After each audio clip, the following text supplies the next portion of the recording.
Hi everyone, welcome to Edtech with JRip. I'm Javier Rodagliati and I'm here to show you how to save time with Gmail's email templates. Let's go!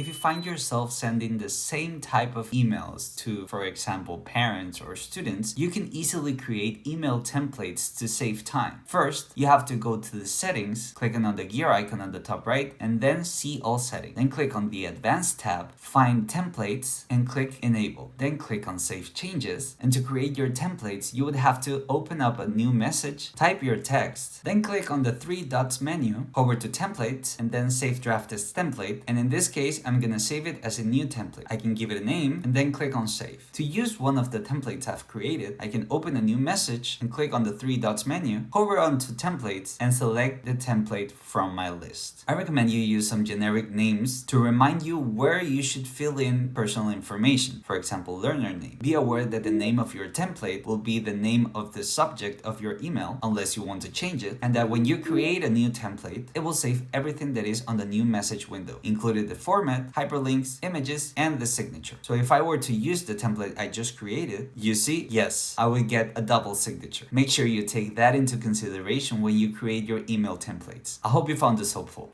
Bye!